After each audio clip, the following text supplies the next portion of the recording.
정부는 전공의가 없는 상황까지 고려하여 중증 응급 환자 중심의 비상진료 체계를 마련하였으며 현장 상황에 맞춰 적용하고 있습니다. 더 급하고 위중한 환자들을 위해 상급 종합병원 이용을 자제해 주신 국민 여러분과 환자 곁에서 최선을 다하고 계신 현장의 의료진 덕분에 환자들의 생명을 지킬 수 있습니다. 상급 종합병원은 중증 응급 환자 중심으로 운영되고 있으며 중증이 아닌 환자는 다른 종합병원에서 협력하여 진료하고 있습니다. 응급실의 일반 병상과 중환자실 병상 가동률은 집단행동 이전과 유사한 수준으로 치료 여력을 확보하고 있습니다. 정부는 예비비 등 가용 자원을 총동원하여 비상진료 체계를 유지하겠습니다. 의사가 부족해 수련생인 전공의에 의존해왔고 비중증 환자도 수도권 상급 종합병원으로 집중될 수밖에 없었던 현재의 왜곡된 의료체계를 바로잡는 계기가 될 수 있도록 비상진료 체계를 설계, 운영해 나가겠습니다. 3월 4일 20시 기준 주요 100개 수련병원에 대한 점검 결과를 말씀드리겠습니다. 전공의 수가 많은 상위 50개 병원은 현장 점검 결과이며 나머지 50개 병원은 서면 보고 결과입니다. 신규 인턴을 제외한 레지던트 1 내지 4년차 9,970명 점검 결과 근무지 이탈자는 90% 수준인 8,983명입니다. 남은 50개 병원에 대해서도 추가적인 현장 점검을 실시하고 업무 개시 명령 위반이 확인되는 대로 정부는 면허정지 절차를 집행할 예정입니다. 이에 따라 금일부터 행정처분 사전 통지서를 발송할 예정입니다. 국민의 생명과 건강을 지키는 것은 의사의 직업적, 윤리적 책무이자 의료법에 따라 의사에게 부여된 의무입니다. 의사가 아닌 일반 회사에서도 사직하기 전 회사와 미리 상의하고 인수인계 과정을 거쳐 업무에 공백이 생기지 않도록 하고 있습니다. 사회 구성원으로서 조직의 일원으로서 당연한 상식입니다.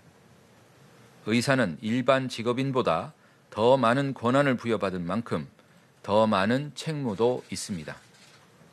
그럼에도 전공의들은 아무런 대책 없이 환자의 곁을 떠났습니다. 심지어 응급실, 중환자실도 비웠습니다.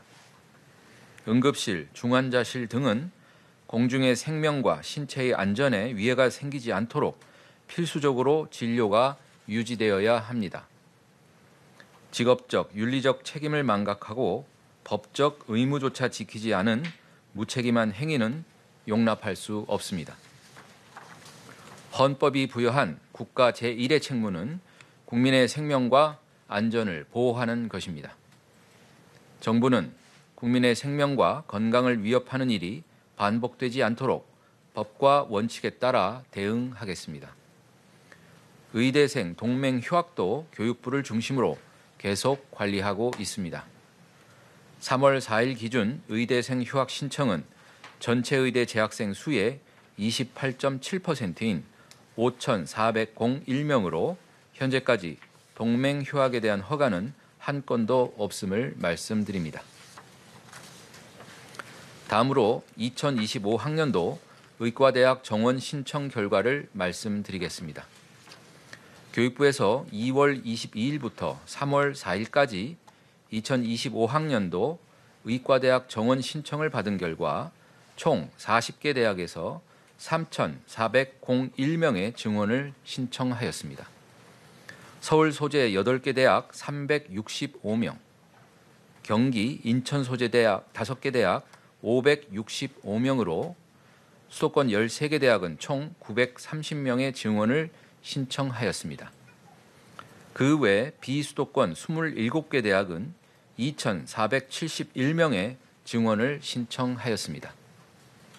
이는 작년 11월 조사한 증원 최대 규모를 상회하는 수치입니다.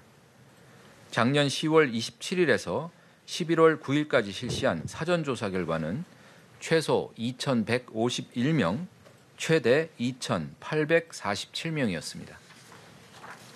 대학의 신청 결과는 평가 인증 기준 준수 등 의료의 질 확보를 전제로 2025년에 당장 늘릴 수 있는 규모가 2,000명을 월등히 상회한다는 것을 재확인한 것입니다. 특히 비수도권 대학의 증원 신청 비율이 72%로 지역 의료 및 필수 의료 강화에 대한 지역의 강력한 희망을 표시한 것으로 풀이됩니다.